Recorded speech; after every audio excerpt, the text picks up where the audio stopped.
Hello friends, how you doing?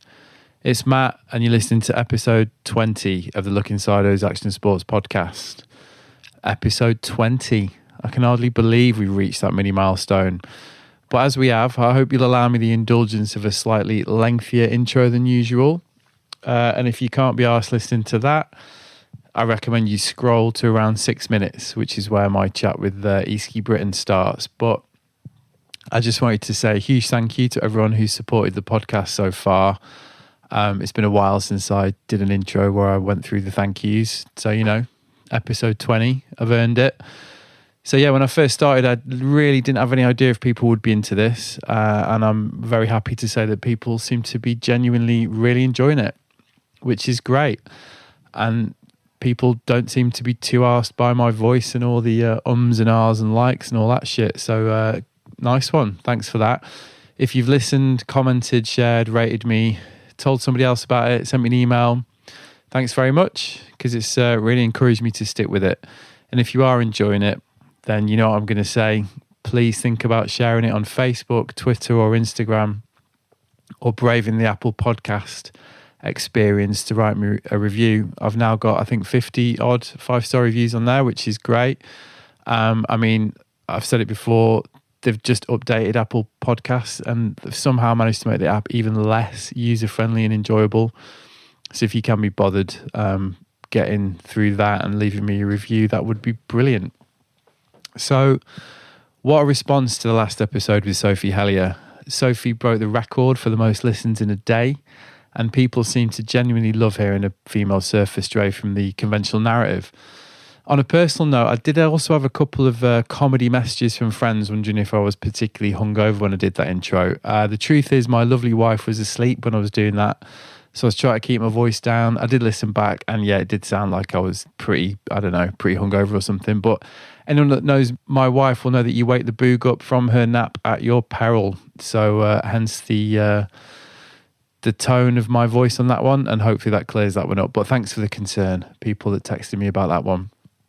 So on to today's episode, which, as I say, is episode 20 and the third part of my special Irish omnibus from my recent trip to the West Coast at the end of September 2017.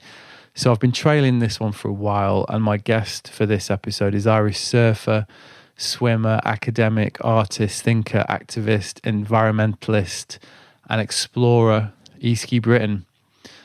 It was my last day in Ireland, so I headed up to Galway, where I met Easkey at the university where she's got an office. Now, one of the great joys of doing this podcast has been the ability it's afforded me to just have great conversations. And it was one of the reasons why I started the whole thing, really. Sometimes a great conversation can just be life-affirming on its own. You know, we've all been there. You've got that old mate with whom conversation flows naturally, and before you know it, hours have passed. Well, that was my experience with Easkey, and it was great. I had a feeling from our communication beforehand that we'd get on well. And yeah, we really did. And we covered a lot of ground in this one. Obviously, Easkey's surfing background and life as a big wave surfer. But we also chatted a lot about her academic work, her family's role as pioneers of Irish surfing, and how she's attempting to link these disparate strands together through her various projects and travels. Because as you're going to hear, Easkey Britton's got a lot going on. As well as her academic work, she's involved with Waves for Freedom, and she's also just helped launch the Ocean Collectiv, a new brain trust for the oceans, as Outside Magazine described it, and she's one of the founding partners of that organisation. In a lot of ways, Easkey's work reminded me of the pioneering work being done by Leslie McKenna, albeit in a completely different arena. Because talk to Easkey, and what you realise is she's trying to translate her own intuitive experiences into a wider evidence-based culture that can affect real change, which is really similar to what Leslie's tried to do with GB Park and Pipe. It's about translating the unique experiences that we have when we surf, snowboard and skate, and try to communicate those feelings and insights into an everyday environment so they're understandable in new arenas.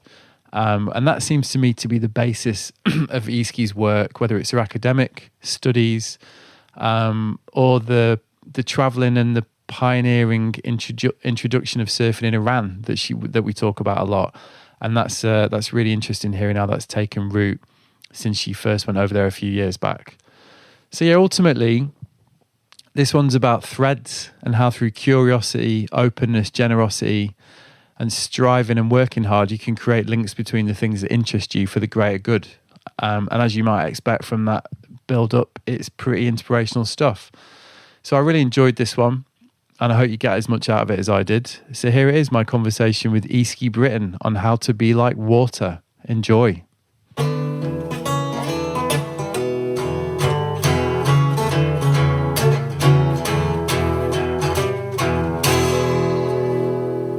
I'm here with Easkey Britton. How are you, Easkey? Yeah, good. Yeah. So we finally did it. We finally tracked each other down after a lot of emailing and a lot of talking, and so tracked down in Galway.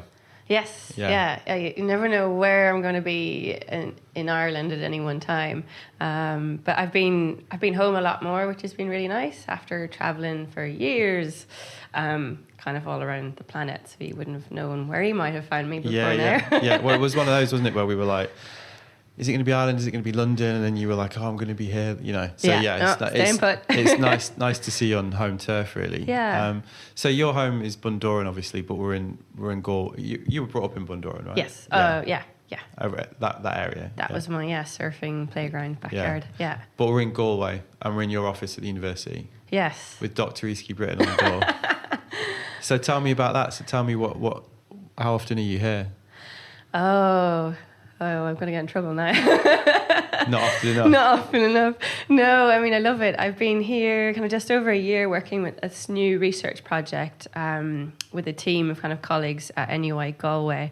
It's called Near Health. So it's looking at the link between, I guess, healthy environments and human health and well-being.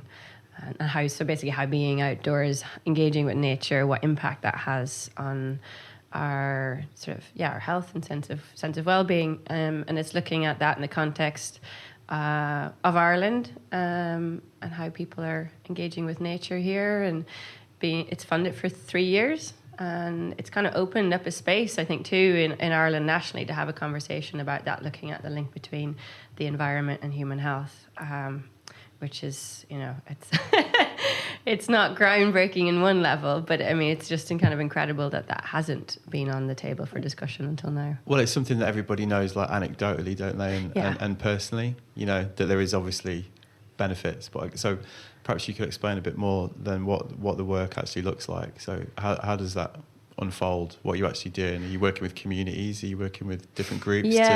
I guess different activities to sort of see the effects that it has. Yeah, I mean, that's the reason why I'm probably not so much in the office, is that it's one of those projects that's really community based, looking at what's happening on the ground, and kind of just sussing out the amazing work people are doing in that space in Ireland, making that link both in terms of healthcare and outdoor education, and so it looks like everything from what my friends and the guys are doing at Moy Hill Community Farm, and spoke to Ferg the other day, and Matt and Sophie, obviously, So it's that whole kind of movement as well, in terms of nature connection, and then also the more therapeutic restorative side of it. So I've spent the summer working with another amazing organisation called Liquid Therapy, and they basically have run these surf therapy programs, mostly for kids who tend to be on the autism spectrum or have different kind of disabilities or behavioural problems, and it's just incredible to see kind of follow their journey over this summer as well and see the work they're doing. So I mean, anecdotally, it's sort of, for me, it's exciting as a surfer because it validates what I've known and felt my whole life, or intuitively, that surfing, the sea, nature has that amazing healing potential. Yeah, it seems to be a common theme in a lot of the projects that you've been working on, because I'll put some links on my website to some of the stuff on your website, but there's a lot going on, isn't there? But it does seem to be like a common thread, like the effect that environment has on well-being, because your PhD is environment and society, is it? Yeah, and it was looking at in that context, like the social well-being, so looking at the sort of fabric of kind of relationships within households and communities who depended on fishing. Right. In Ireland and Northern Ireland, so they have a kind of, I guess, livelihood tie to the sea, and how that impacts and shapes, I guess, everything from their sense of identity to the economic situation. Yeah. So what period were you looking at there? That was kind of from 2010 to 2012. Right. Yeah. Okay. And yeah, so it's just, I mean, that's the other thing. It's kind of growing up in a way as a surfer and being, living on the coast. You become much more aware of constant change. Yeah. And then how something like that, the ocean environment seems to amplify that flux and flow, as it were. And so just that constant need to adapt and build resilience. And that's very apparent when you go into these kind of communities who are much more dependent and closely connected and tied to it. And part of the issue is this kind of separation in a way that's happened, or the illusion of a separation between people and the sea or people and their environment. As in, like, they had traditional roles and the traditional relationship with the sea, whether that was fishing, and that's now completely changed, and it's how those communities are adapting to that. Yeah, I think so. I think because there's a lot that we kind of the more hidden values, that's what interests me. So, economically, maybe it doesn't have a massive impact. If we're talking small-scale fisheries and a few families, what odds almost. But then it's how all of those things are connected. And the hidden values, I mean, in terms of, the knowledge, the local knowledge that they have of the environment. And the identity that perhaps comes with that as well. Yeah, how it shapes culture, identity, sense of belonging, and then that whole sense of self-worth and the whole, I guess, really what came out of it, which surprised me. I kind of started off in environmental science and then ended up out of the sort of the PhD study was the mental health impacts of when you lose that connection one way or another with your environment. Yeah. So, and I'm guessing the impact is largely negative, would you say, recently? Yes, and it's complicated. And I think that's why it's been so hard to address. And I think a lot of it, like for me, I'm most interested in looking at what is that relationship that people have with the sea and their environment. And yeah, gosh, my head's gone. So what ways are people trying to cope with that? Well, I think in terms of fishing communities in Ireland, it's been really hard. There's just been this kind of, on one level, it is so small, so it's really hard to be heard or seen or understood, because a lot of the decision making happens at a higher level, with government real and policy, top down level. Yeah. So I mean that's then leads to this real sense of disempowerment. So a lot of it is to do with how we communicate and what we value, and a lot of the decisions that are made are driven by economics, really, and yet the country. And it's kind of not just in Ireland, but globally. We are in this so-called mental health crisis, and 1 in 4 people have suffered from some kind of mental illness, and suicide rates are rocketing, and then that's putting pressure on something like the health service, and so it doesn't, even if you look at it from a purely economic point of view, it still doesn't make sense. No. So I guess that's driving part of this desire, I suppose, to look more at to try to better understand and look at what the evidence base might be around what is it that happens when we spend more time outdoors and when we have that different interaction and engagement with nature, when the environments that we're in are healthy.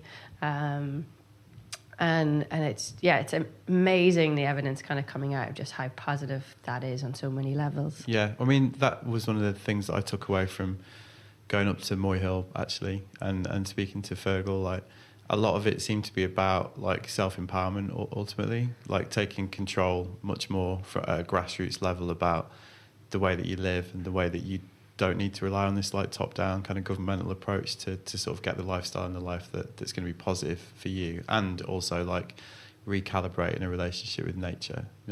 And inspiring stuff, really.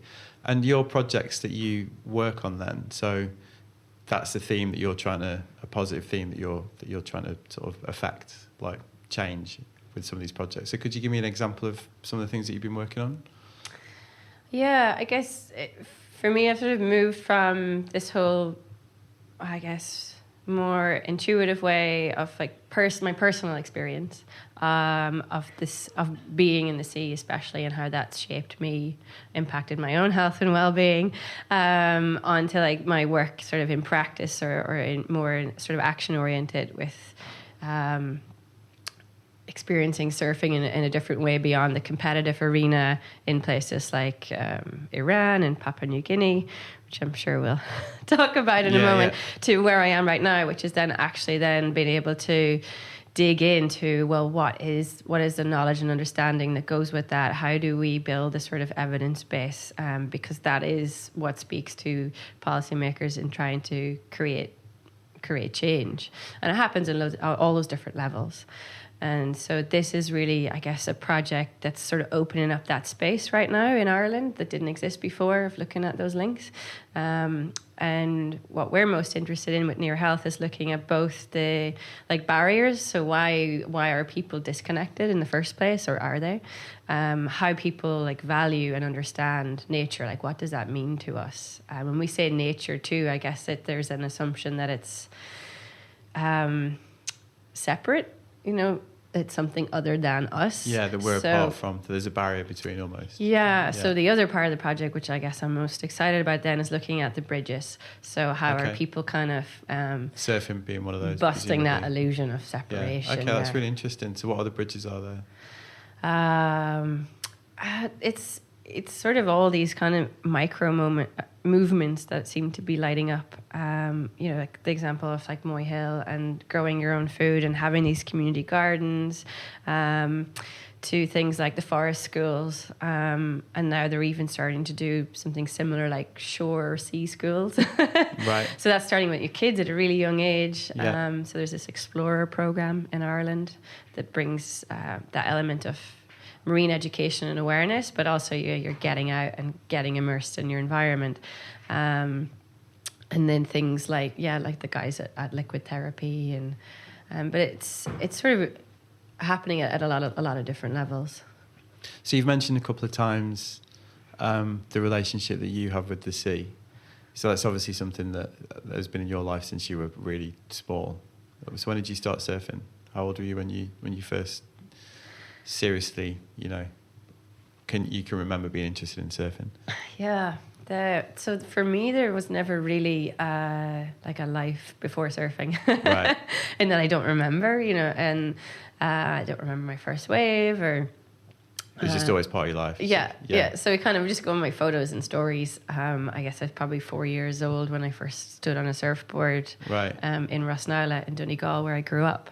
And that, I guess my life is a really perfect example of how you are shaped by place and by the stories that you're told. And I kind of look at it now and that I have this, what I kind of like to call a blue heritage. Okay. So how something like that sea connection or surfing can be passed on through generations. Well, I mean, that's really evident in your family background, right? I mean, you've got a strong blue heritage, as you term it, you know, with the history of your family. So maybe could you tell us a little bit about that? Because I do know that story, but I think it's a great story. Because was it your gran that first sort of introduced your family to surfing? Yeah, I appreciate it a lot more in terms of this journey we're all on, trying to understand who we are, perhaps, and how that can be like the thread of that when you follow it can be initiated, like, you know, through our ancestry even. Yeah. So just going back to my grandmother and grandfather, but my grandmother in particular was kind of had an unlikely hand in it, in one way, but then she had these qualities that are, I guess I'm really drawn to now. She's still alive? No, she's not. But what was she like then? She was an interesting person. She was hard to get close to, but I guess from the outside looking in, she was incredibly pioneering, really driven and ambitious. She was hotelier, but she was also like promoting something like tourism in Ireland in the 60s. So when you put that together, it's kind of mad. Like now we've got the Wild Atlantic Way, and I mean, I've spent a few days there, and it's very geared towards tourism. It's kind of buzzing now, but that's only happened the last few years, to be honest. With the weather always being the main barrier, perhaps. But now I guess we're starting, and it's interesting how we're starting to value what was always there in a different way, which is this amazing coastline.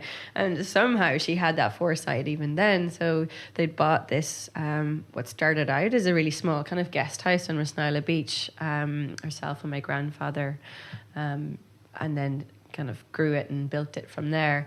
Yeah, I stayed there 12 years ago. It's great. It was amazing. Right on the beach, right? Yeah, Sandhouse Hotel. Yeah. It's kind of a cool name. But so part of her role was promoting tourism in Ireland, in the States. So she travelled to America in the 60s and to California. Oh, really? Yeah. Wow, okay. So it's her fault. Yeah. Because there's a lot of Americans there on there, let's be honest. Yeah. I've been amazed.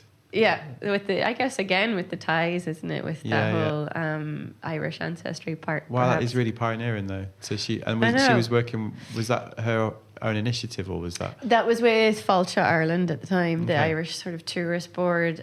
But I'm not entirely sure. But basically, she ended up at the beach in Malibu, right? Or stayed at a hotel in Malibu in the 60s. In the 60s, so it's a whole Mickey Dora, Gidget, surfing was really hopping there. That's brilliant. Yeah. And I guess that would have been her first time to see it, but she also put it together that in Rossnowlagh, her hotel at Rossnowlagh was right on the beach, and there's waves, really nice waves. And she did tell me the story of how she looked at her hotel room at Malibu and just thought, we've got better waves than that at my beach. That's amazing. And then thought this with this whole surfing thing, proper light bulb moment. Yeah, it seemed to be in a way. So she ended up getting 2 surfboards brought back to Rossnowlagh. Yeah. After that kind of visit, I think her intention was probably more to have it as sort of, this cool thing to put on a wall or for tourists, but she didn't intend on starting any kind of surfing revolution.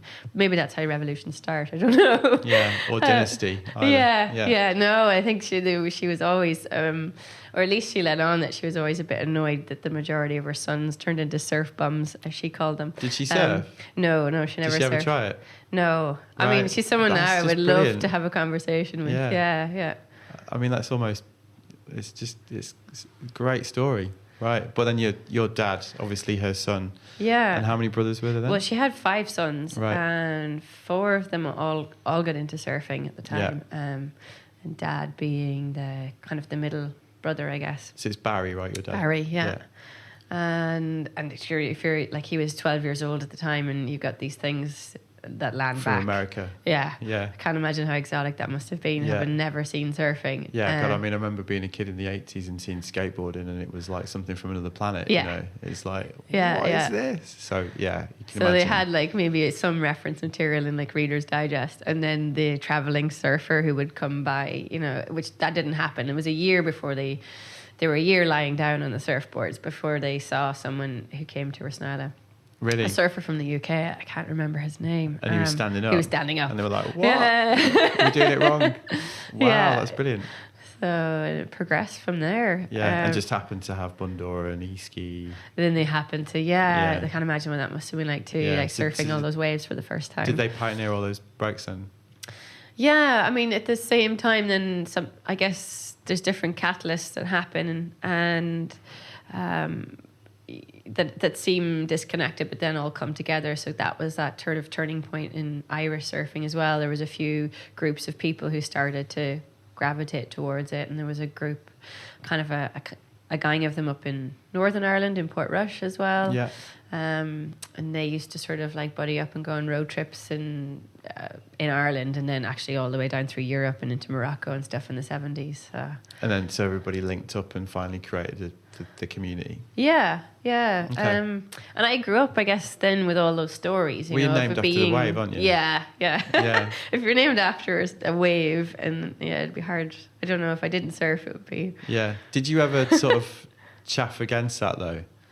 Like that parental sort of determinism, like you will be a surfer, Was there a part of you that was always like, or was it just, you were just into it? Because both my parents were like mad passionate about the sea. Like my mum surfed in her teens. She was really ill when I around the time I was born and when she had us as kids, so she kind of stopped. But no, I do remember I wasn't very good at, even if I knew Dad was right and he was like being really keen and giving me tips, I just, no, didn't want to hear it. Yeah, that's just what you do, innit? Yes. But I got lucky because there was this, I had a few really strong sort of female mentors or role models in my life too, who weren't my parents. I think when you're a kid, that's a really valuable thing. Yeah, who were they? One was like Zoe Lally. She was part of another family of surfers in Rossnowlagh, and she's a 13 times Irish women's champion. So she was, and she was older, and she ran the local surf club, and used to just take me out surfing, and we'd go on road trips together as well. But I just remember even at Rossnowlagh, she kind of get together a group of us in the summertime to train. Really? Yeah, and we'd go out in like a really big day and paddle out, which is really hard through, and we're still learning how to duck dive. You'd finally get out there exhausted, and then we'd have to take off our leashes and send our surfboards in and then swim back in after them. Jesus. So that tough love, isn't it? It was tough love, so that then we'd be prepared, if that happened and we were out there on a big day and we lost our board, that we wouldn't panic and we didn't know we could do it. Really? Wow. That's one way to learn it. It's like throwing the kid in the pool, isn't it? Like, yeah, go on, sure swim. is. Well, then maybe it was balanced by there was this other amazing woman who used to always camp out at my namesake wave at Easkey, and she was from the States but would come over every year and do like a stint of 6 months in her van, and was just this really graceful, I guess, soul surfer, for want of a better way of putting it. Yeah. But just so independent, living by herself in her van, just loving surfing, and had this beautiful style, really graceful style, almost like a Rel Sun type. Okay. So that was, I just loved hanging out with her too. Right. So how old were you at this time? I suppose this woman, I was like kind of 8 to 12. Wow, so 13, real formative 14. years. Yeah, as I was heading into my teens. Yeah. Amazing, yeah. And were you aware of the heritage of that was around you? Because one of the things that struck me about the hotel is there's the bar, isn't there, with all the memorabilia and all the... And I seem to remember, like, when I was there, like, hearing about just how involved in the community your family was, like, in terms of, like, organising contests and organising the local surf community. So presumably that was something that you were just completely immersed in when you were younger. Yeah, and I think when you're totally immersed in it, you don't see it, which is until you get a chance to sort of take a step back. And even and then my grandfather's role, Easkey Britton, would have donated land for the surf club to be built on it, initiated the Rossnowlagh surfing intercounties. So it's in its, I don't know, it could be close to like 50 years. It's the longest running event in Ireland, surfing event. It's probably one of the longest running surfing events, full stop. On this side of the Atlantic, and he kind of saw the whole point of that was to bring together the surf community from all the four corners of Ireland for a big sort of, I guess, big celebration and party at the end of the year. And it was lovely too, as because it kind of broke the format competitively. You had to enter a team and surf together as a team that represented the different counties of Ireland. Okay. So it was a real, definitely brilliant sort of community building exercise. Brilliant. And kind of mad crack, And you talked really touchingly about the relationship that you got with your dad and how you grew up surfing with him. I think it says on your website, like, still your favourite person to go surfing with. Yeah. I mean, that's lovely. And so is that how it is now still? You still surf with him? Yeah. I was just on the phone with him the other day because there's this swell that's coming in. Yeah, and just as I leave. Yeah. Although looks a bit, I've got to be honest, looks a bit scary for me. So. And to be honest, that pattern has remained. I grew up as a kid and I learned how to read like swell charts and the weather patterns and all that stuff before there was the surf forecasting apps and... Right. But even after all this time, you're still trying to like figure out, okay, where the best waves be, where to meet up to go for a surf, and so we had that whole conversation yesterday. So I'm head home at the weekend, and go surf with him, and go surf with him. Yeah, nice. And I think he's more surf obsessed even than I am. How old is he? 60, in his early 60s. I mean, I want to be your dad, basically. I was in the Maldives last year. This guy, I think I mentioned this in another podcast. It's hard to remember if I'm repeating myself, but I'm going to say it anyway. And he's like, I think he's like 70, like Aussie guy. And he's still charging. And I was definitely like, that's life goals, isn't it? To still be Yeah, and it's something to be said to have a real strong life goal like that, like core passion. Yeah. Your anchor, isn't it? And then for Dad, he's just so obsessed about staying surf fit because Exactly. the number one thing in his life is that he's able to surf. Yeah. Yeah. Right. So where are you going to go, or is it you're not allowed to say? Where am I going? Oh, no, but I'll head back to Donegal. That's Yeah. kind of, definitely where my heart lies. I got a bit told off the other day for mentioning a spot on here, so got to check. Donegal is kind of, broad. Yeah, there's enough, bay, enough options. So, and what about your surfing then? So, when did you start to see it as something that you could build your life around? Yeah, it's kind of just been that constant, like that. It's the one thing I know I can't live without, and I need to always be able to do it. And it's the point where it's shaped everything from where I've studied to relationships to career to the choice even of university I'd go to, or all these I have my own criteria. I realize that none of my friends or colleagues have in their lives. Right. So it's like my compass, Yeah. For better or worse. I mean, sometimes it's, anyways. But yeah, you were asking me actually about my own. When did it become something I want to shape my life around? Yeah. I don't think it was really a conscious choice, in that it just seemed like a natural progression and path. Even with doing competitions, I was competing since I was 8 years old. Yeah. And that was just a pathway really to, again, what I was probably most driven by was that just part curiosity and new experiences. And to be constantly learning, I think that's one of the things surfing really gives you, because you're in an environment that's always changing. Yeah. So you're always surprised by a new experience, a new wave, challenged by, you try one thing one day and then the next day, of course, it doesn't, the wave doesn't allow you to do it. I mean, it's like greatest leveler ever, isn't it? It's such a good leveler. Yeah, it's very... Just when you think in my case, just when I think I'm sort of getting to another level with it, and then literally it'll always be the next time I surf, I'm like, okay, right, no, Yeah. But it's a great thing, it's a healthy thing, isn't it? Because it just keeps you, it's constant learning, like you say.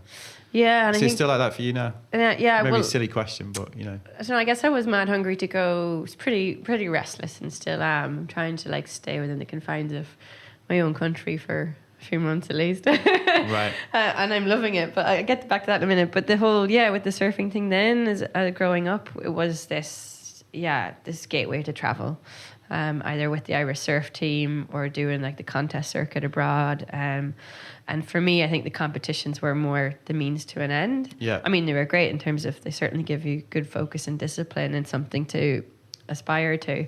But the actual, for me, it doesn't capture the heart or essence of surfing or why I surf. Okay. Can you define that? I knew that was coming. Yeah, right. It was challenging because I grew up in a family where Dad was completely anti-competition, just doesn't get the point of them. And to be fair, I could see his argument, but at the same time, for me, it was a way to sort of channel all that energy and kind of drive I had at a young age, and to get me out and into the world, which is absolutely amazing. But what surfing is, it's increasingly like almost what I'm researching it's like it's part therapy. It's where I find my aliveness and joy. Like I need to be by the sea, and I guess I really noticed that when I haven't been in the water for a few days. I mean, it's even now to the point where I work part-time here at Galway at the university, and there isn't surf on the doorstep. You got to drive about an hour. That I've taken up going for sea swims. Okay. Sea dips, I should say. Right. Yeah. In the bay. Did one of those this morning, and it was pretty cold. Yeah, and it doesn't ever really get that warm, but there's a whole community of people who are just buzzing and being in the water, and I think there's something about that, and they all have the same story of how it's people say to them, oh, you're mad, for going in the wintertime swimming, and they're like, no, this is what keeps me from going mad. So there's that aspect to it, or it's where people really seem to go to find a way either to come back to themselves after a tough experience in life, or in that way, it's just amazing environment to like let shit go. And well, it's like you were saying earlier, there can be a barrier between you and nature. That's just a really simple way, isn't it, of removing that barrier. Even this morning at 7:30, like we did, just jump in the sea, it being freezing, and 10 minutes being super cold, but like really exhilarated. Really simple thing to do, isn't it? Get out.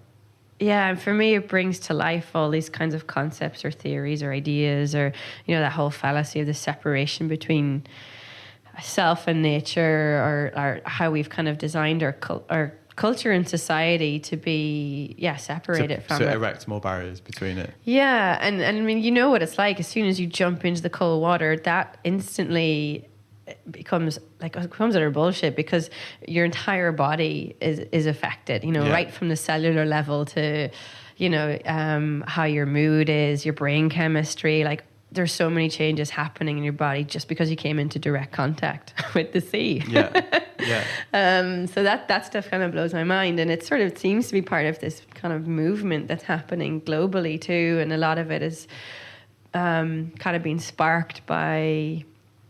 There was that book by Wallace J. Nichols called Blue Mind. I don't know that.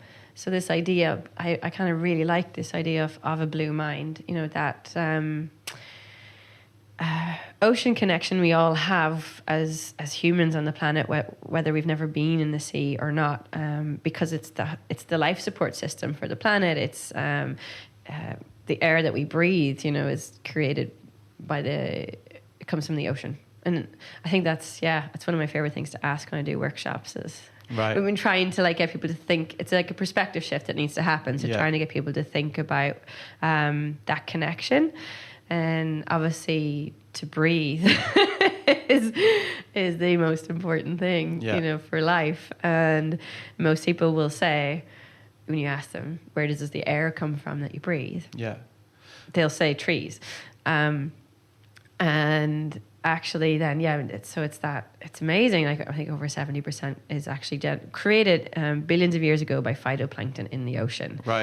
That's made up most of the oxygen in Earth's atmosphere. I just think that's incredible. Wow, I did not know that. Yeah. So what's the book called that you mentioned? The book is called Blue Mind. Okay, so I'll put that in then, a little link, so people can check that out. And it's a really accessible book. It's written by actually a marine biologist, Wallace J. Nichols, and he's kind of really been pushing and spearheading this movement of sorts around this notion of the effect of, I guess, water on our brains, how being in, on, or near it has a direct impact on our health and well-being. And then now there's also like a huge body of research starting to back that up. Well, one of the other things I wanted to ask you about in terms of this being with nature that you're talking about, this experience of putting yourself in a position where you can commune with nature, is your experience of big wave surfing, because obviously you're really renowned for that as a big wave surfer, and that must introduce whole new levels of fear, and it must the experience of putting yourself in that environment, you know, is a completely different experience, right? So can you explain what you get out of that experience? Yeah, I wonder, like, I talk about this nature connection, and maybe we have a tendency to overly, like, positively frame it, which I think sometimes maybe with this resistance we have, or the barrier with really connecting with nature is partly to do with our fear. Yeah. Because I find my experiences of, you know, of being really in somewhere that's very, nature's really powerful. It's unpredictable. And then when we've become unfamiliar with it, we fear more what we don't know. But also can be really confronting. Like some of my profoundest moments in nature, so in this case, say especially the sea and in big waves, is that it's such a powerful mirroring process. You are confronted with all of your shit or baggage or negative emotions or fears and self-doubts, and like they're all immediately there in front of you. And in order to ride any of those waves, you have to like find a way to move through that. Yeah, and that's uncomfortable. Yeah, sure. Yeah. Well, I think most people will be able to relate to that to some level. Perhaps not the level that riding waves like that forces you to, but I think everybody can relate to that. Yeah. But yeah, I mean, it's an insignificance thing a lot of the time, isn't it, as well? Well, it must be. I don't know. I don't surf waves like you surf, but I'm guessing that must be one part of it. Yeah, it's this weird kind of, I guess on a spectrum, it's that feeling of insignificance. So it's incredibly humbling, and you feel in one way so small. And then at the other end of the scale is that, I guess, that sense of, I wanted to find a different term than a sense of like complete oneness. That's sounding totally woo-woo. But you know where the whole like totally that. Or maybe I'll find some kind of noise, klaxon noise.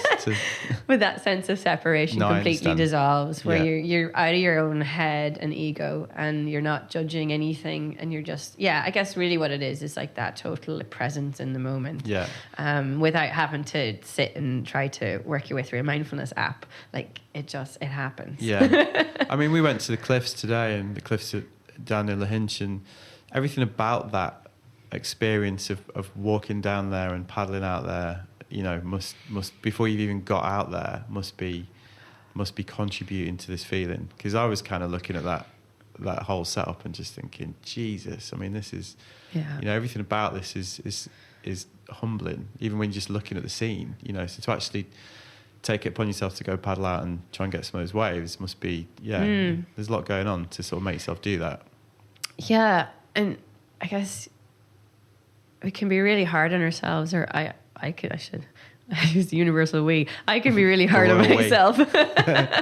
In that, you know, this sense, I guess you're in those situations on the big days. Yeah, and there is so much to work through and confront, and there's so much going on, so much to take in, even at a sensory level. It's like somewhere at the cliffs is just mind-blowing.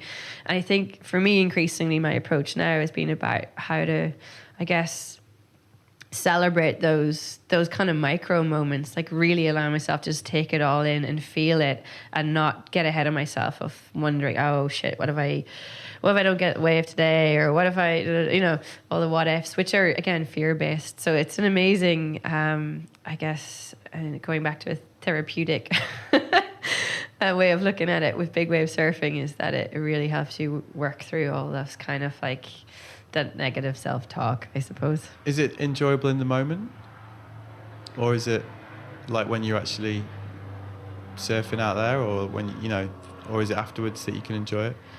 Oh, that's a good question. It's like a bit of both. There's like part of the appeal is the anticipation, excitement, and the build-up. But you know, like a few years ago when I was starting out in those winter days of going out to check Mullaghmore, and like the house felt like it would be shaking, you know. Yeah. Before it even go outside, it was totally dark, and you know, the van sort of you're struggling to keep the van on the road. You're like, my God, what am I doing? And I used to get like everyone gets the butterflies, but I get so wound up about it, you'd find it hard to sleep even the night before. I can believe it. Yeah, and it really is a mind game. Like, so much of it comes down to how you train the mind, and I've been really excited to dive more deeply into that. So now I kind of, I feel less controlled by those emotions, and I'm more able to be with it moment by moment, and I kind of make it that like a game for myself. Really? That's interesting, because mindfulness definitely seems to be, this subject seems to be an interest of yours. Yeah, just because I think it's been naturally there. I mean, now you can call it mindfulness. Like when that's what people call it now, isn't it? You know, that's and it's so important. However you approach it, or however you want to frame it, and that's exactly kind of what it is. Yeah, absolutely. And it's a really sort of active form of applying it in practice, which I love. I'm not great at sitting still, and I do like reading books, but I like to know, like, how does that, what does that look like in practice, and what works for you, and where you can get that, So even to the point where, like, say somewhere like the cliffs, and you've got to negotiate that goat trail down there, the boulders are the size of houses. There's this huge shore brick that you have to sort of try to, it's just mad. Even the. And that's even getting, before you even got to the lineup, and even if you get out into the lineup, and you're just like. It takes about an hour to sort of almost like bring all the molecules of yourself back because you're just being so blown away and in awe of the sound of the waves when you're that close to a wave like that, the intensity, the perspective below the cliffs. It's just like, sensory overload. What's the atmosphere out there on those days? Because obviously there's a real community of people. There's not many people that surf out there. How is it out there when it's like that? Is everybody talking, like looking out for each other, right? Or is it, because often when you surf, no one says anything, do they? You paddle out and everyone's just like kind of just concentrating on themselves. Is it different on a day like that because the stakes are so much higher? Yeah, I think that's part of the appeal as well. There's such a feeling of this tight-knit community, and everyone has their own way of approach to it and going about it, and their own maybe rituals before they even get out there. But in the lineup too, you kind of have to be on the serious days really in your zone, but at the same time you're connected to everyone else, because if anything happens to anyone, then you need each other. Everyone's involved immediately. Okay. So when did you start to sort of surf waves like that? Was that sort of a natural progression as you grew up surfing in Ireland and having this experience that you've explained, starting when you were young?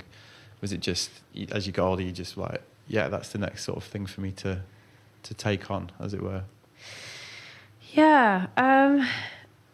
I think maybe it wasn't my intention. Like, I never thought, I'm going to be a big wave surfer when I grow up. It wasn't even a thing. Like, I started surfing Aileens, and it was around 2007. That, only 10 years ago, really. And a lot of it was just so inaccessible, even equipment-wise. We thought you couldn't surf those waves unless you had a jet ski or towed in, and that's actually, to be fair to jet skis, really opened up the opportunity for all of that to be possible. In a way, and it's interesting to see that shift back to paddle. But jet skis still play their role now because we've trained with them, and they're a really important safety craft to have, especially for somewhere like the cliffs. But it kind of just might have happened because I grew up, and it was just natural for me to follow my dad wherever he was surfing. Right. And I would never second guess the waves or whether I should be there or not. I'd go where he would go. Right, so it's your dad's fault. And then I would grow up, which he probably wouldn't be overjoyed to hear that now. He whenever it's really big and Mullaghmore is breaking, he uses the excuse he wants to go find some like hidden corner or new spot to surf. Oh, that'll be working today. Yeah. And then he's eventually finally kind of admitted that he wouldn't be able to watch me. He'd be too scared. Sorry, Dad. And then growing up in Donegal, and you've just got those pretty solid, powerful reef breaks on my doorstep, and so all of that was familiar to me. And in the cold, like, it takes a lot more energy in the cold. But the big wave thing, it just kind of happened. It was on my doorstep. I mean, that's one part of your surfing life that we've talked about, but the other thing you mentioned a few times is travel. And it seems that you're really you like to link the work that you do with your travel and your surfing travel. So you've got the trip to Iran that you did. You've been to Mauritania, right? That's obviously a conscious thing, right? To try and kind of link all these threads that we've been talking about. Yeah, I think that's what I'm really excited about. It's almost like these sort of connecting dots or linking these threads together. It feels like part of this, like a storytelling process almost. I do wonder, like, what would it be like? And sometimes I think, God, it'd just be so good to go on a trip, like, I was going to say like normal people do. Just go surfing. But not even that. You just like go on a trip for absolutely no purpose. Like, you don't even, because when you go on a surf trip, you're just so driven and wound up about trying to get waves all the time. But just to like, what would it be like to just go somewhere and it's like, you're just going for the crack, to chill out. A surf trip or any trip? Any kind of trip, just to chill out, relax. When was the last time you did that? No purpose, no mission, no like bigger... Do you think you're capable of doing that? I don't think so. I don't know. When was the last time you did it? When was the last time you went and lay on a beach with a book and did nothing? Well, funnily enough, what's happening to me this year I'm spending a lot more time at home. And so I'm having more of these experiences at home, like even in my own county, Donegal, which has like, because of the coastline of Ireland, there's like, there's thousands of kilometers. And then I'm discovering, shit, there's so much like I've never even seen. Right. So I'm wildly excited by that. And then I've just been going on these little kind of adventures, just see what I can find. Well, you're off to Clare Island tomorrow, right? Is that happening? Still? No. But yeah, that's what I mean. So many islands. Like I'm mad to. I could spend the rest of my life just checking out the islands off the coast of Ireland. You'd never exhaust it, would you? So that's been really good for me and kind of grounding. But that said, the travel has led me to some kind of pretty incredible places, and definitely feel like I've been shaped massively by those experiences, and my relationship with surfing has shifted as a result. Really? In what way? Can you characterize that? Well, I guess the big one, if we're talking about turning points in life, so obviously it was like there's that family story I have that's influenced me, big wave surfing, and the other part would be Iran. Yeah, so tell us about that. Which seems like totally unlikely. Yeah. Like, wait, hang on a minute. You grew up in Donegal and your life has been impacted by Iran. Yeah, so in a good way. So, let's just assume people listening to this don't know about this story then. So talk us through it. Oh, boy. Okay, so how long have we got? No, it kind of came about, I think, the timing of these things in our lives and when these things come into our lives, always, for me, feel like they happen for a reason. So it was 2010, and I guess I was at that edge of kind of,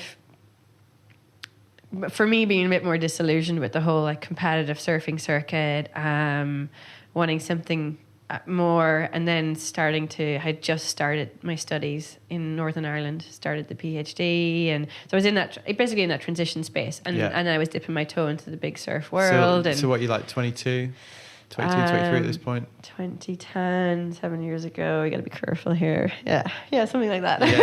Around then, early to mid 20s, maybe. Right. Yeah. Okay. So you were like looking for something new to like experience and get stuck into. And I was still on the road a lot, and then but I was keen to go to places that were help me see the world in a different way, or go somewhere I'd never been before, I didn't know anything about. And so when Iran landed on my lap, which it basically did, it kind of came about through friends of friends, and who proposed this kind of crazy surf trip to Iran. Right.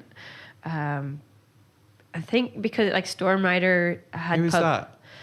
Oh my God. I only asked because I went there in 2005 snowboarding. Yeah. And we travelled around. We went up to the north, went to the ski resorts and travelled around. And then I spoke to Alex from Surfers Path a couple of years later, and because he'd seen the trip that we'd done for White Lines.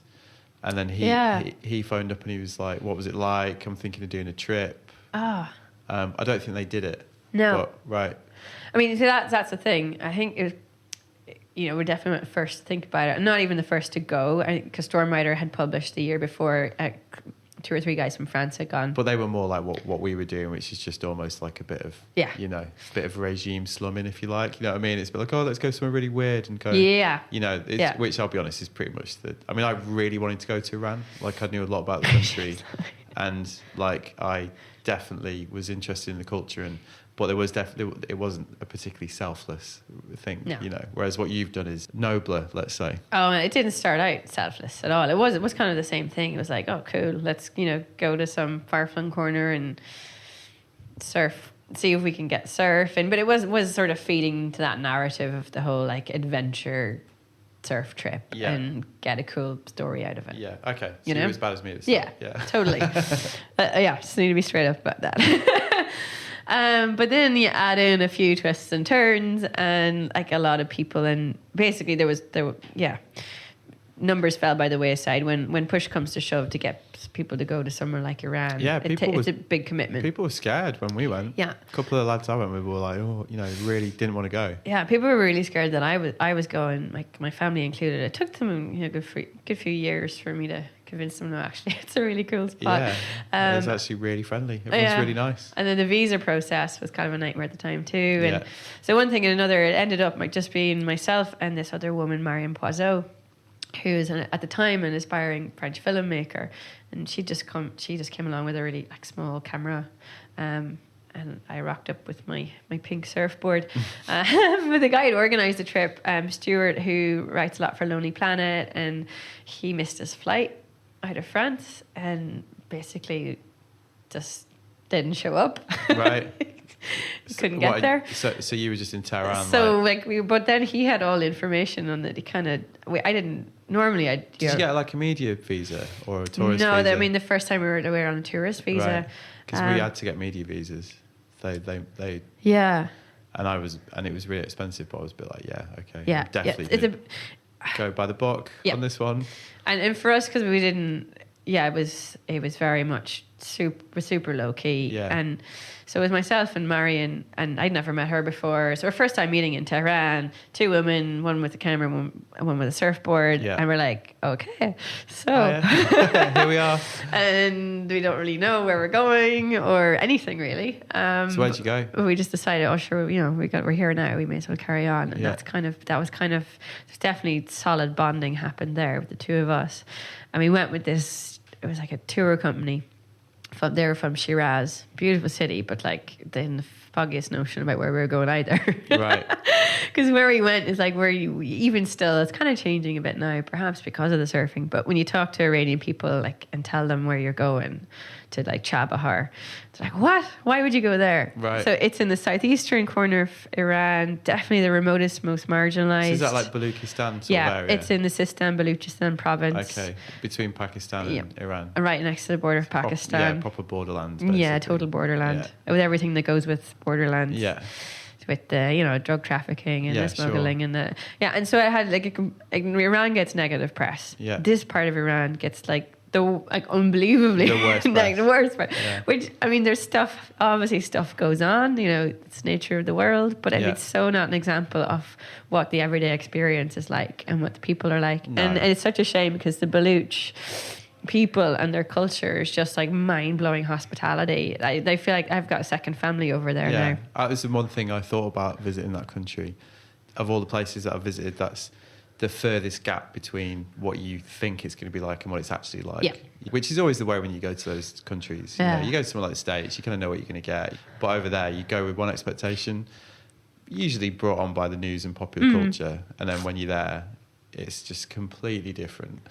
And the hospitality. It was just incredible. We were getting pulled in off the streets into people's houses, and it's really humbling. It's genuine as well. I find it's such a complex place, and there are all these sort of paradoxes, and then you get below the surface, which takes time. So that was 2010.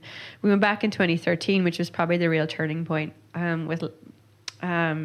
Driven by with a different motivation, born out of our kind of naive experience of the first trip, because we got waves and then combined those images that were quite powerful, and I didn't really appreciate it at the time, of a woman surfing completely covered in Iran. So you mix those things up, they kind of bust a lot of stereotypes for people as well, and drew a lot of attention. But for us, more importantly, it caught the attention of other amazing sportswomen in Iran who are in the more sort of action sports scene, which is really big there. Yeah, it's huge snowboarding. Especially with snowboarding, massive snowboarding scene. So they already had this board sports kind of counterculture. They have a huge urban population, actually quite a lot of affluence and wealth and that's what we found as well. Massive young population. Who are just hungry for Western cultural influence, right? Yeah. And so with the surfing now, there's this weird kind of dichotomy or mix, a social mix that's happening. And it's interesting to see them navigate that.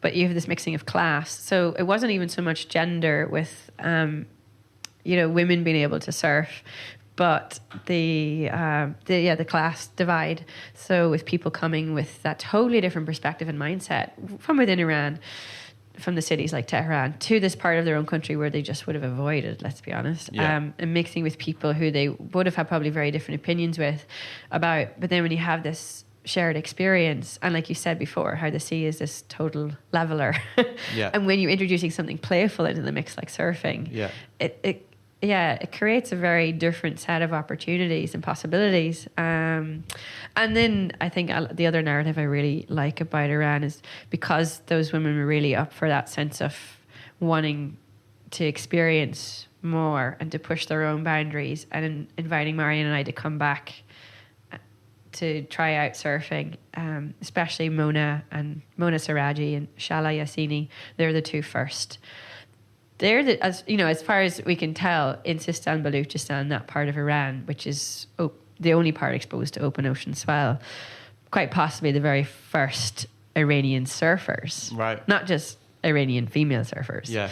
And so the story that persists and will always remain in terms of Iran's surf history now, that it was started by women. Which must be a really great, going back to the story about your grandmother and like the one seed that can create a culture. It's kind of a similar thing, right? Yeah, and I definitely didn't appreciate it at the time, but if we're going back every year since 2013 and we get to learn a bit more about each other's stories, and they absolutely they love that story. They crack up about it now, but they made the immediate connection when I told them about my family and grandmother, and like, that's what you're doing here. I'm like, what? Yeah. It's not what I planned, but so just to be clear, it's a charity, is it? Is it? No, I guess. Is it called Waves of Freedom? Well, Waves of Freedom kind of started as more.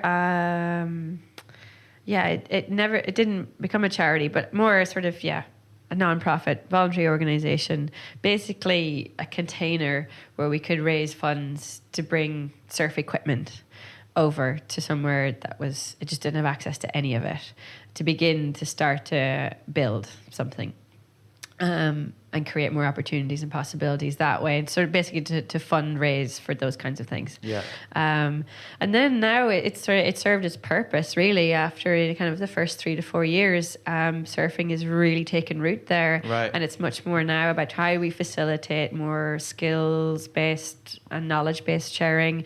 So like last year, running a lifeguard surf life-saving kind of training workshop, surfboard shaping. So I think a few guys have been going over from Europe, and then one of the guys in Tehran who's kind of self-taught himself how to shape surfboards. And so there's these kind of impromptu surfboard shaping workshops happening. Then there's the designing of new surf kit with women and other female athletes from Iran to make that more accessible.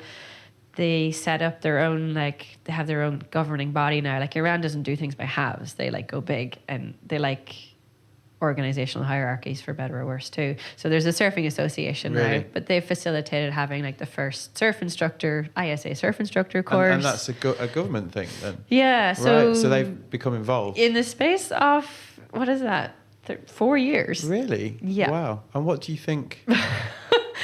And they're still... That's really interesting, isn't it? So could you explain, do you know how they see it? Why they're doing it? It might seem a silly question, but I'm just interested because it's quite incongruous, isn't it, to think of that... I mean, it is a regime, isn't it? And why they would suddenly co-opt that. Yeah. I mean, I was curious to see how it would evolve. In a way, you're also it's totally ignorant, naive, and definitely egoic to think that you have any control over shaping a direction that something can take when you initiate it. But it's also that need for this radical sort of self-awareness and reflection of the impact we have by our own actions when we go to these places, and how we do it. And I think fundamentally it was so important to keep open communication and diverse participation, and really keep supporting and pushing for the involvement of women and girls who want to do it, right? And to allow that to be seen as something that's not only accepted, but increasingly something that can be celebrated, even in these especially local communities where it's a lot more conservative. Yeah. And so they're looking at ways to sort of bring down barriers without creating more conflict or polarization, which is tricky. So it isn't about going in there creating change or liberating women, or I mean that's I always think are we to sort of point fingers, but I find the whole process of surfing there and its impact, it's not going to create like something like social change by itself. It's just some people going surfing. Yeah. But what it has done is it opens up this space of possibility that didn't exist before, and for these new relationships and interactions to happen. Yeah. And then you just need to keep allowing that to open and not close. And it's interesting to see surfing take hold. It seems to go that way. It gets co-opted by different people for different reasons. People value it for different reasons. Yeah. Part of the beauty. But it becomes either something that's controlled and organized with this, you know, that's happened like the sportization of it. That happens everywhere, So though, it's, doesn't it? yeah. To be fair, like and the same with like free running and skateboarding, but also surfing specifically. Like every culture that's adopted surfing has done the same thing. So it was interesting to see it happen there too, and so it got interesting. I hadn't at all thought of it like that. And there's that split as well. There's the people who want nothing to do with so they remember the glory days. There's already the soul three years ago when it was grassroots. They're already having the Kelly Slater wave farm debate. Brilliant. Oh yeah, they could see there even being like, I'm not surprised. I don't think it'd be long before there's wave parks in Tehran. That's brilliant. But yeah, I do think it like allowing it to grow in different ways, and then it serves different needs. And of course, people are seeing either you know, tourism business potential in it in an area that's lacking in a lot of those things. Yeah, I can't imagine they get many visitors down there. No, but there are, I guess, a lot. Yeah, I mean, it's interesting to see. So, and then with Iran, politics are just interwoven with everything. Yeah. You cannot separate yourself from them. So for me too, it's also important to keep offering my support and keeping that connection, especially with the local community there, and the girls and women who surf, but also, you know, just giving it space to allow it to become its own thing, to flourish on its own. Yeah. So I'm going to go back next year, hopefully. So how many times have you been over there now? 5. Wow. Yeah. I'd love to go back. Yeah. I was going to go back a couple of years ago, but then there's quite a lot of unrest in Tehran, so I just didn't end up going. But yeah, that's brilliant. Right. So are you proud? Are you proud of that? Yeah, it's just. I feel like it's constantly evolving, and it's amazing how it just feels like it's now part of my makeup. Like right. I'm forever more going to be connected with that part of the world and the people there. Yeah. Because it's had such a profound impact on me. Even to the fact of like getting back to how it shifted my perspective on what surfing could be or how it could be used. And in particular with the women there and the kind of like relationships I made with some of them. And one woman in particular, Shireen Garami, who's Iran's first female triathlete. And she came along in 2015. We got chatting on like Twitter or something. Right. And then I was like, oh, we're going to go in a month's time. Would you like to come join us? And so off she came. And it was lovely to have her perspective because she's not a surfer, but understands what it is to be an athlete, a woman in water who's Iranian, and she's starting to represent Iran doing triathlons around the world. It's just incredible. But also seeing the, I guess that healing potential again of the sea to be a space that helps build confidence and create connection rather than instill fear. So we kind of came about it in a different way because surfing had never been done there before. You didn't have to teach it like how it's always been taught. You didn't have to make it about competitions. So instead, and for women too, it's a lot of things to take in, and surfing is so novel. You have lots of spectators. You're in this open space. You're trying to like be in waves for the first time. Then you've got the surfboard. Then you've all this fabric clothes you have to wear. So we took it first to the swimming pool, which was this sort of, you know, closed space environment. Everyone could show up how they wanted to be. It meant local women could participate. So our families were happy for them to go in this sort of all-women environment. But it was really about breaking down what is it about our connection to water. How does that make us feel? And how do our bodies feel in water? And so it just was this really beautiful experience, and that built trust and confidence. this connection to water and to that environment, and then taking that from the swimming pool into the sea, it just evolved their whole learning experience so much more and better. And it became also this really playful thing. Like, we went then in the evening after the swimming pool to the shore break, and was just trying to get people to I grew up with it, so understanding the qualities and characteristics of waves. Yeah. So a lot of that actually you don't get taught. You learn how to surf, and it's all about the equipment and the technique And standing up. of how to stand up. Yeah. But what they leave out are like the waves. Like, how do waves work? And what are they all about? You're expected to, that knowledge gets accumulated almost like incrementally, doesn't it? You know, it's a bit like comes along by accident. Yeah. You know, you're like, oh yeah, right, I'm beginning to understand that's how a set works. And, yeah. And this is where I should sit, and those kind of things. Yeah. So we kind of went about creating this much more in making that much more intentional of how to intentionally connect with your natural environment, so that it became like this. We started to call it like how to be like water.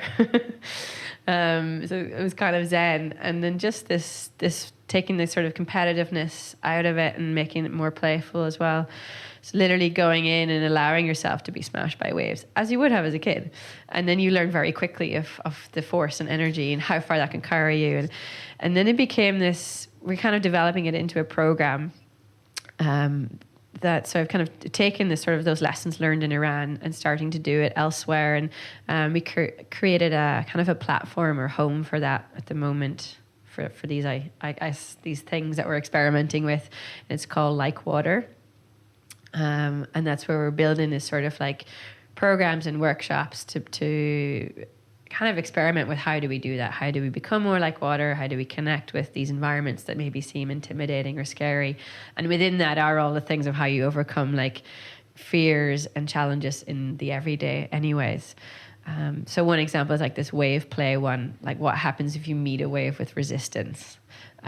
Such a powerful metaphor for life, versus if you allow yourself to like surrender and kind of melt into it and soften into the wave, and you are much more able to move with it and you get carried, rather than like expending all your energy and getting smashed and beat up because you resisted it.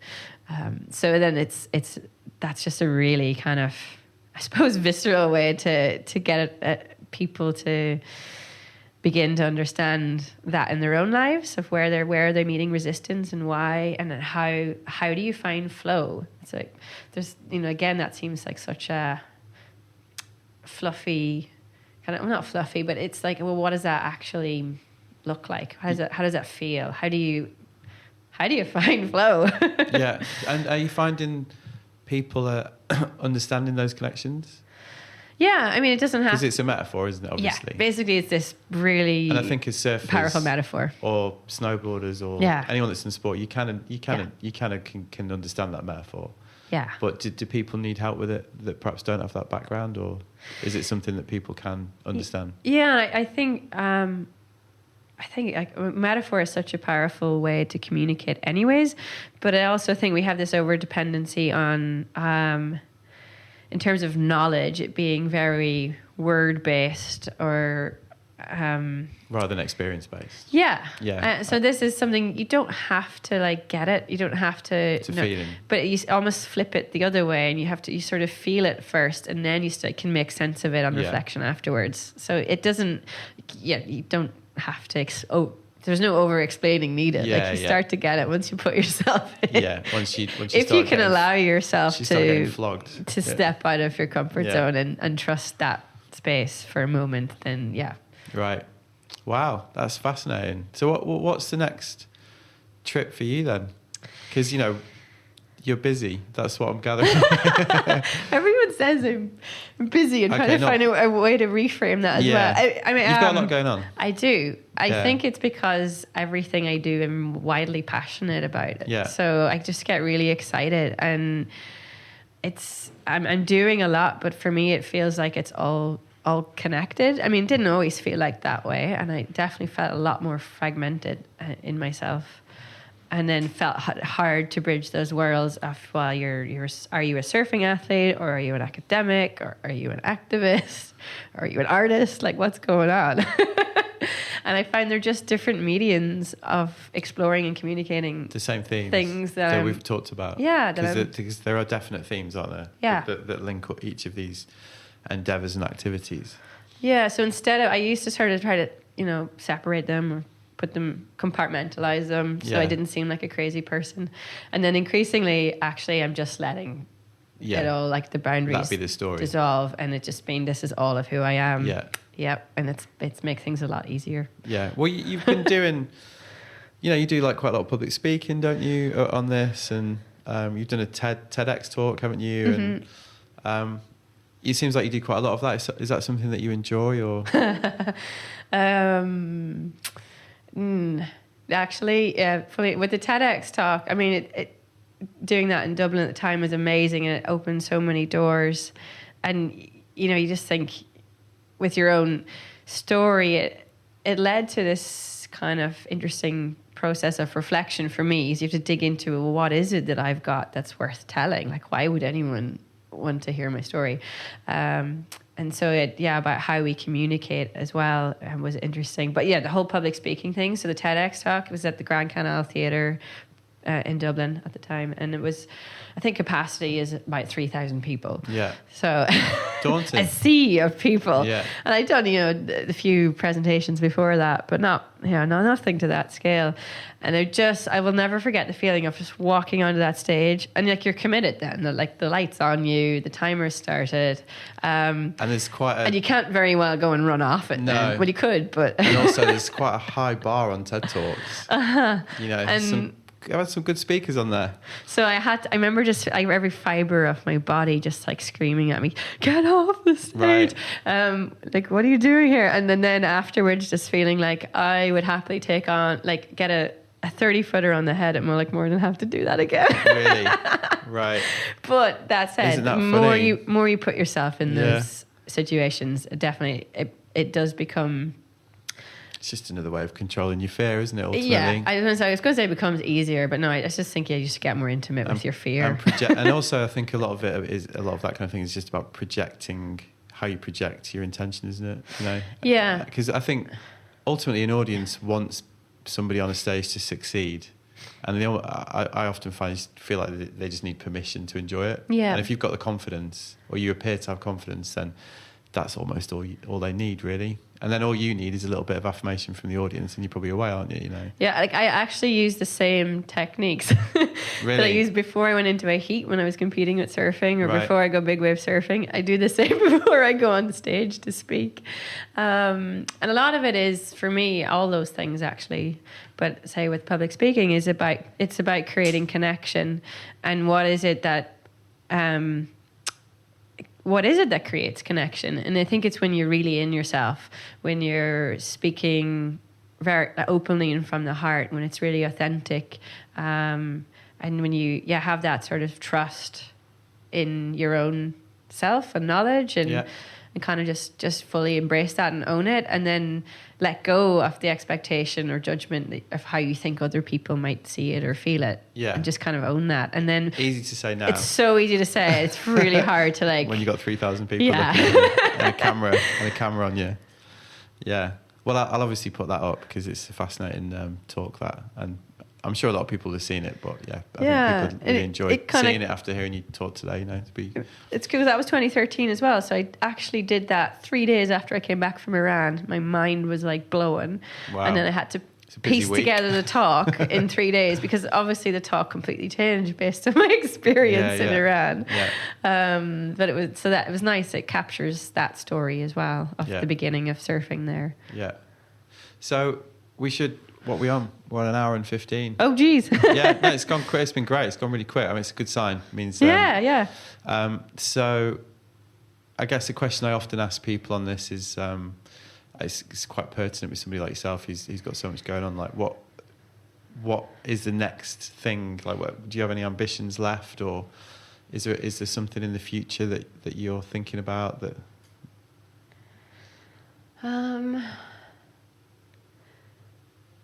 Yeah, I guess it's kind of, this year has been a lot more about I guess, reconnecting to my own sense of belonging and really feeling the support of that, finding that here in Ireland, like knowing this is home for me. You mentioned that a couple of times. I think when we first met, you were saying, I'm trying to stay home more and appreciate that. Yeah. And I suspect, obviously, I have the, very grateful to have had the opportunity almost to like go away and come back, and then you can see and appreciate things in a new way, and you kind of have different perspective on it all. But that's kind of where I'm at, really. Like, actually what excites me most is seeing if I can dig in for the winter, and I'm really want to immerse myself in all the subtle changes that happen throughout a winter season with the sea in Ireland. And if I can really tune into that and allow myself to commit to being there, fully showing up on those big days, and just allowing whatever happens to happen. Yeah. But putting myself in that space and challenging myself just personally, that relationship I have with the sea through big waves. At somewhere like Mullaghmore, I've got a paddleboard shape that I've never ridden before, and I've paddled out a few times there, but it would be the first time really trying to get stuck in and seeing if I can get a good wave out there. That's the height of my, that's my big sort of dream, goal, ambition right now. Wow, brilliant. Yeah. Well, that's been great, Easkey. Thank you so much for taking the time. We better go and do some pictures, eh? Yeah. Okay. I've got a plane to catch, actually. God, yeah. No, that's been great. Thanks a lot. Yeah, thanks. Oh, and just for the whole, like, my voice. You worried about your voice, aren't you? No. I just have to explain that I don't, or maybe, I don't sound like this normally, but I have been free diving the last few days, and I got over enthusiastic and stayed in the water for too long, and my body got cold. You got a cold. So I'm a little everyone that listens to this is probably basically 1 in 5 of these I've got a cold. So okay, yeah, it's my podcast voice. Yeah, there you go. Well, thanks again. So there you go. That was my chat with Easkey Britton, and I did just about make my plane. Although, to be honest, that conversation would have been almost worth missing a flight for, and I kind of wish that we'd been able to carry it on, really, because I've got no doubt we could have gone on for a little while longer. But as you could hear, Easkey's passion and articulacy shone through with that one. I'm really interested to see where she takes her career next, how she contributes to the new Ocean Collectiv idea, and I look forward to following her career ever more closely after that. I mean, one of the other themes that I thought came out of that conversation was the importance of role models, and it's really interesting to contrast that with the discussion I had last episode with Sophie. And if you've been listening to this podcast since the start or following the whole series so far, you're gonna realize, like I'm beginning to realize, that role models are something that are coming up a lot, and the casual power of them is something I'm starting to find fascinating and a little bit appalling in a way, really, because I think in some ways we as adults forget this casual, everyday power that we've got among kids and young people in our lives. And anecdotes like the one we heard from Sophie last week and the ones we heard from Easkey today really demonstrate that. A chance encounter with an inspiring adult at a young age, a toxic relationship with a supposed leader. It's no understatement, as we've been hearing, to say that these encounters can set the tone for entire lives. Anyway, thanks Easkey for coming on the show, and I hope everyone enjoys it. So on to the usual post-pod housekeeping. At the time of me speaking, we're a couple of days away from my conversation with surfers Noah Lane and Sandy Kerr at the Finisterre store in London. And if I get that up in time, I'm planning to get it up probably the day before, then hopefully a couple of you can still get tickets. And if you have got tickets, then I'm looking forward to meeting you there. I'm going to use this one as a bit of a dry run, as I said. I am recording it, but I'm going to see how it goes before deciding whether to put it live as an actual show. I've also been chatting to other people about doing Looking Sideways live shows in various iterations, and I'm just going to sort of keep thinking about it, keep working out the best way of doing it, and once I make those decisions, then you'll know more about it here. So that's it for this week. Next week we head into the 20s with episode 21, and that is with none other than Aussie surf legend and 3 times world champion Mick Fanning. I was over in Hossegor for a few days recently, And while I was there, I popped round to see Mick, and we had a good old chat about his life and career. And I really enjoyed it. And Mick proved to be quite the laid-back legend. So yeah, listen out for that one. I mean, I'm aware that Kyle Tierman's also just interviewed Mick, so it will be interesting to contrast our two approaches and to see what we both came up with. So I'm going to go and listen to that after I've recorded this. So yeah, in the meantime, have a great week and see you next time. Bye-bye.